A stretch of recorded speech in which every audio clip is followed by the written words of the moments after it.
গল্পের নাম নূরের সন্ধানে এক মরুযাত্রীর আর্তনাদ। গল্পের মূল প্রতিপাদ্য।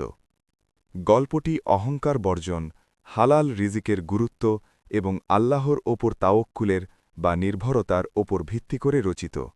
এতে মধ্যযুগের বাগদাদ এবং খোরাসানের প্রেক্ষাপট ব্যবহার করা হয়েছে।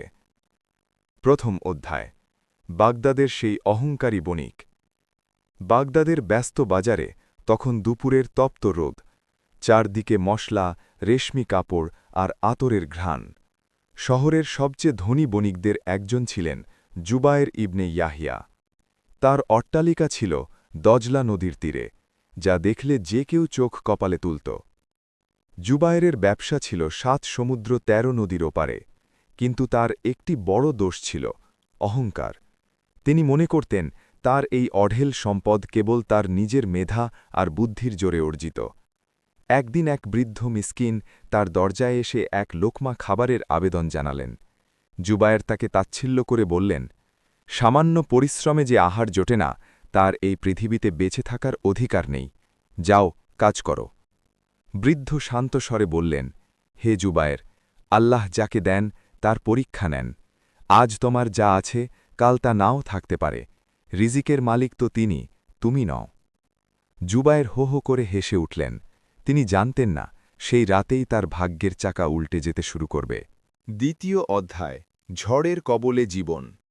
ব্যবসায়িক কাজে জুবায়ের এক বিশাল কাফেলা নিয়ে পারস্য উপসাগর পাড়ি দিচ্ছিলেন।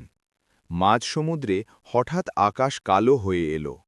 উত্তাল ঢেউয়ের ঝাপটায় বিশাল জাহাজটি খেলনার মতো দুলতে লাগল। নাবিকরা চিৎকার করে বলতে লাগল, হে আল্লাহ, আমাদের রক্ষা করুন। কিন্তু জুবায়ের তখনও নিজের ক্ষমতার দম্ভে মত্ত।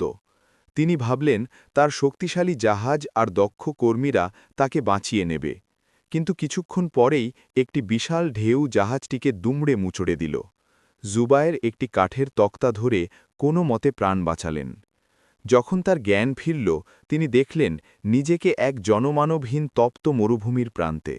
পাশে কোনো দাস নেই, কোনো স্বর্ণমুদ্রা নেই, আছে কেবল এক বুক তৃষ্ণা।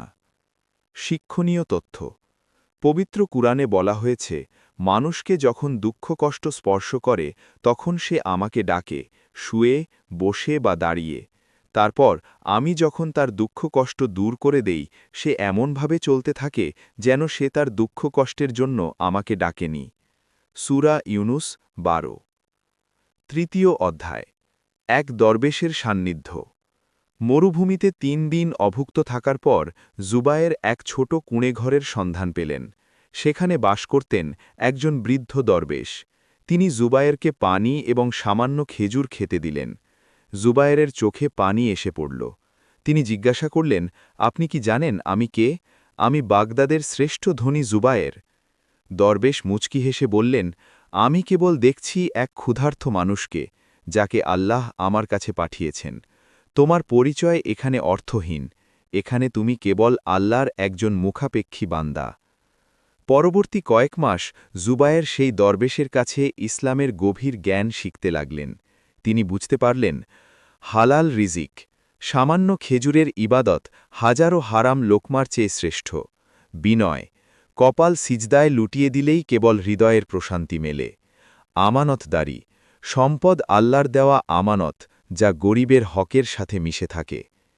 চতুর্থ অধ্যায়। পরিবর্তনের প্রত্যাবর্তন। দীর্ঘ ১ বছর পর জুবায়ের যখন বাগদাদে ফিরলেন, তখন তার পরনে ছিল সাধারণ জুব্বা, কিন্তু হৃদয়ে ছিল নূরের ছটা।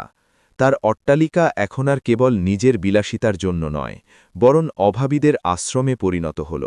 তিনি একটি বিশাল মাদ্রাসা এবং হাসপাতাল তৈরি করলেন। শহরের মানুষ অবাক হয়ে দেখল, সেই উদ্ধত জুবায়ের এখন বাজারের সাধারণ মানুষের সাথে বসে খাবার খান।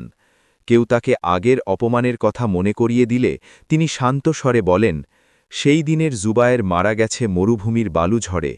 আজ যে বেঁচে আছে সে কেবল তার রবের গোলাম। উপসংহার ও শিক্ষা। এই গল্পটি আমাদের শেখায় যে দুনিয়ার ধন সম্পদ চিরস্থায়ী নয়। মানুষের প্রকৃত সম্মান তার তাকওয়ায়, তার তিলক বা পোশাকে নয়। বিনয়ী হওয়াই মুমিনের ভূষণ।